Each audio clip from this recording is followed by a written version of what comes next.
I've taken a look at Clemson's potential 2024 defense. I've got a video on that, which I'll link to at the end. And in this video, we're going to take a look at the potential 2024 Clemson Tigers offense. We'll also talk a little bit about the Clemson basketball team. I'll save that till the end. So this season, we thought Clemson would become a lot more explosive. They brought in offensive coordinator Garrett Riley. We thought they'd take a big step. They didn't. They finished 50th in total offense, 49th in scoring offense. It was a big disappointment. Towards the end of the year, they were really leaning on ground and pound as much as they possibly could. Didn't score an offensive touchdown in the Palmetto Bowl, and through 3/4 of the Gator Bowl, couldn't do anything. Had 10 points until an explosion in the fourth quarter. Scored 28 points, 3 touchdowns, 2-point conversion, 2 field goals, and all of a sudden, you feel good about the offense. So you have a lot more optimism, particularly with the way the game ended. Final drive, under 3 minutes to go. Cade Klubnik leads them down the field with big plays to Antonio Williams, Jake Briningstool, and Phil Maffa with some big plays in the touchdown run. All 4 of those guys, including obviously quarterback Cade Klubnik, all 4 of them coming back. So not what you wanted for the year, but the way it ends makes you kind of maybe either suckers you into optimism or makes you feel good about the progress and confidence they ended on. So I'm going to go through each position group and give them each a rating on star power, depth, and then talk about it a little bit. So we'll start with quarterback, where Cade Klubnik will return for his junior season. So I give the star power a B and the depth a C. So Klubnik, obviously fantastic on that last drive. He was a 5-star recruit, and at times he looks like he's going to be that elite quarterback, the next Clemson, gunslinger. But on the season overall, he averaged just 219 yards per game passing, which is not terrible, but it's not great. He had a 19-9 touchdown to interception ratio, which again, not terrible, but also not great. But he fumbled the ball 10 times, which is the 6th most nationally. So that's pretty bad. He lost 5 of them, which is also 6th nationally for most among any player. So that, perhaps part of that is fluky, but that's a lot of turnovers. That's 14 turnovers on the year, putting the ball on the ground a lot. So that's got to get better. The other thing is just some of the decisions he makes, which very clearly doing stuff that the coaching staff is not intending or specifically telling him not to. Told him, you can't scramble here. And then the end of the first half against UNC, he scrambles, barely makes it, very, very close. Replay didn't overturn it, but scores, luckily. But, plays like that you can't make. Decides to pass it on what was technically an option play, but intended to be a run at the end of the Florida State game. They don't get it on 4th down and lose the game. So some of the decision makings where we've got to see it improve. And that's where you got to think a full year of experience as a starter should really help him. Obviously, he's going to need the pieces around him to get better to help him do that. So let's go to that. Before I keep going, just a reminder, if you're not already, please subscribe to this channel. Thank you. We're now over 800 subscribers. So thank you so much to all of you who watch all the time and have subscribed. I really appreciate it. All right, so next is running back. And I was waiting to do this video until we got news about Shipley. Shipley did decide to go off to the NFL, which obviously losing good players isn't a good thing. But I did feel for the first half of the year that Phil Maffa needed more carries, especially in the red zone. Starting with the Notre Dame game when Shipley was hurt, he got the opportunity, he ran with it, and from that point forward received at least half the carries. And he was excellent. I think he's Clemson's best skill position player. He's great in the red zone. You saw him get 4 touchdowns against Kentucky in the Gator Bowl. And I think leaning on him more helps. I give this position an A+, or not an A+, just an A for star power, and depth a B-. So you hate to lose Shipley. Obviously it hurts depth, but I think instead of Maffa getting half the carries at best, now he's going to get 75% or more. So leaning more on your best player is a good thing. Behind him, you have Keith Adams Jr., a redshirt sophomore. You have Jay Haynes and Jarvis Green, who will be redshirt freshmen, and David Ajamame, who's a true freshman from North Cobb. I think that's perfectly fine to provide depth. Dominique Thomas, who was a walk-on who had a scholarship, former walk-on who had a scholarship, he's transferred to Georgia State. I like the young talent behind him. We'll see who emerges. Keith Adams, they call the Hammerhead. He actually took a snap as a lead blocker as kind of the fullback against Kentucky in the Gator Bowl. So like him in kind of a more limited role. We'll see if David Ajamame can pass block. That seems to always be the problem for young running backs. But if he can, I think he has that explosiveness. Frankly, I think is as good as Shipley was and twitchy, neither he and to some extent Maffa don't have that breakaway speed for the 50-yard kind of touchdowns. I think Maffa at least displayed more of it in the second half of the season once he started getting more carries. But if you can get a little bit more explosiveness from some of these backups, they're not tired. They're only seeing a couple carries a game. I think that can go a long way. So I think running back is in a great position. Star power, solid A, and depth I don't think is so bad. I think B-. I think at least one of those guys will emerge as a quality number 2 back. Wide receiver is a spot where, this is just a huge X factor for Clemson. They've struggled since 2021 at wide receiver. They haven't been good. A lot of that is injuries this year. They were without Antonio Williams for most of the year.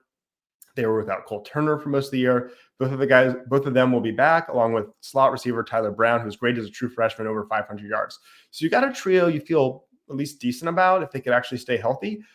And then Stellato, I like him a lot. I think he's got potential to be a real contributor. And Adam Randall, who I've been down on, but he showed a lot of promise in that Gator Bowl. So there's 5 guys, that could be an okay group, but you still need a star. You still need a guy on the outside in particular who can go out, win jump balls, get separation for some deep throws. That's what they've been missing. Cole Turner maybe is that guy, and I think Antonio Williams can play on the outside. So one of those two could fill that void. Otherwise, I think you're looking at TJ Moore, who's not an early enrollee, true freshman, or Bryant Weska, who needs to gain some weight or some muscle. One of those two guys could pop off. Both look like unbelievable recruits out of high school, but I also thought Frank Ladson looked like an unbelievable recruit out of high school. So just a little hesitant to put all the chips in on true freshmen, but you certainly love them. I think the wide receiver position will be better, but it's a big X factor because there are no truly established stars. Antonio Williams maybe being the closest thing, but was pretty much hurt all year. Tyler Brown, kind of maybe on the verge of that, but isn't a consistent producer. He didn't do much in the Gator Bowl, for example. You get the star power only a C+, but the depth a B-, or I think they have a lot of options where someone could emerge. Tight end's a really interesting one. Jake Bringstool will return. He was the starter last year. He'll return as the starter again. They lose Sage Ennis to the transfer portal. He goes to Florida A&M. Otherwise, they return their entire group intact, and they bring in a really, really highly touted tight end from Illinois, Christian Bettenker. So love the group. Jake Bringstool, on the one hand, he had almost 500 yards in the year. He had 498 yards. He had 9 receptions, 91 yards. Looked like an absolute stud in the Gator Bowl against Kentucky. On the other hand, he was a non-factor for quite a few games, especially early in the year. And he's not a good pass blocker or blocker in general. PFF grades him as a 50.4 in pass blocking and 46.6 in run blocking. So both of those are really poor. Really don't want to see anything below a 60. So he's got to get better there. But in terms of receiving, I think his upside is so immense. It's already good. If you just find consistency, Jordan Leggett holds the single season receiving record for a Clemson tight end, 736 yards. I think Bringstool will, if he's healthy, will challenge that. I think he's got a good shot if Clemson could play, let's say play in an ACC championship game and a bowl game. I think he has a really good shot to eclipse the 736 record. So I'm pretty high on that. I give the star power a B+ just because of the blocking and the depth a B+. Not so much because they lose Sage Ennis, but the guys behind them like Sapp, maybe Bettenker, they're unproven. So not bad there at all. Where it is a little bit perhaps bad is on the offensive line. I'm recording this on Saturday the 6th, and just moments ago, it was breaking news that Clemson missed on another offensive line transfer target. This time it was Seth McLaughlin from Alabama. He's committed to Ohio State. So Clemson appears to give signals that they need help there, but they don't know how to land players in the portal yet.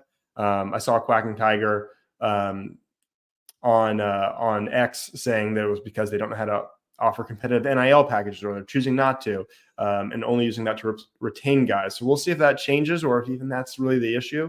But they are bringing back a lot. They have Blake Miller, Marcus Tate, Walker Parks, Tristan Lee, starters returning.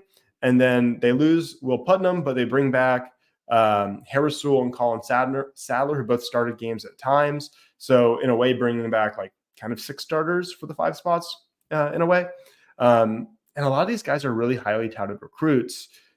Clemson's got to develop them, and they haven't been, and that's why they have a new offensive line coach, Matt Luke, coming in. So I think, as big of an X factor as wide receiver is, just how much can you develop this offensive line of talented guys, big guys? How much can you develop them in one off season? They're going to lose a lot of guys next season, so this is a big year for this offensive line. We'll see what Matt Luke can do with them. If they can get better, this offensive line could take the offense in general could take a big leap. And I think, generally speaking, you look at this team and you got to think the defense is probably going to get worse. They were certainly worse in the Gator Bowl. It was an elite pass defense, and then you lose so many good players off that defense. You feel good about the young guys, but they're still young. They're going to take some lumps. So if the defense gets a little worse, is the offense going to get a little bit better? And this is maybe an 8 or 9 win regular season team?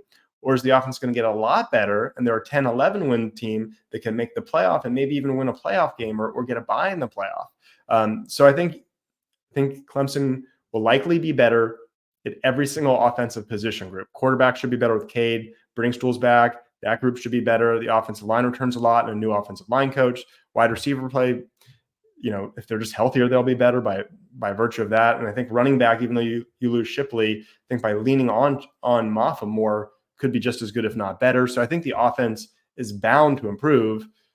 Will they improve a ton or a little? Because if they improve a little, team's probably a wash. Will they take that huge step is really the question. And I do want to touch on Clemson basketball. They just lost second straight game for the first consecutive games for the first time all year. Unfortunately, both ACC games. This time they lost to UNC. You lose at Miami, and Miami was just lights out. Even though they didn't have Wooga Poplar, their leading scorer, it's hard to be too upset with Clemson because Miami just was lights out. But UNC didn't play that great. They played great defense, but they struggled on offense, and Clemson found a way to struggle more. PJ Hall really struggled, 4 for 8 from 2, but 0 for 5 from 3. A lot of them really ill-advised shots. He fouled out in both the Miami and the UNC games. Joe Girard 1 for 10 for only 5 points. And Clemson's just not going to win many games against high-level competition with their 2 best scorers playing like that. Chase Hunter really broke out of the slump, had 17 points, 8 for 10 from 2. Couldn't buy a 3, went 0 for 4, but overall I thought Chase was excellent. And Shefflin is Clemson's most consistent player. He had 16 points, 11 rebounds. He was outstanding. So it's a shame that their efforts kind of were for naught. But Clemson loses by 10, was really closer than that, but drops another game. And, I got to kind of take a little mea culpa here. As I've been saying, this team is different. You're missing out. You need to tune in. Don't miss this team. This is a special Clemson Tigers team, and maybe they still are, but now they're really up against it. They're pretty much eliminated from winning the ACC regular season with losses to 2 of the teams that are probably going to be at the top in Miami and North Carolina. But they've really got to go on a run here. They go at Virginia Tech, which will not be easy. Then they host BC and Georgia Tech. Those are must-win games. Then they go to Florida State. Absolutely must-win 3 of these. After that, you go to Duke. So we'll see what this team is made of. If they can rebound, this should still be a tournament team. Maybe it's only like a 10-seed type tournament team that's going to lose in the first round again. But they could rebound and still be a 5, 6, 7, 8 seed and maybe win a game in the tournament, which was the hope early in the year. So we'll see. I'm not ready to totally give up on them. And I don't think you should be either. Thanks for watching. I appreciate it. And be sure to subscribe to this channel if you haven't already. Thanks for watching. And as always, go Tigers.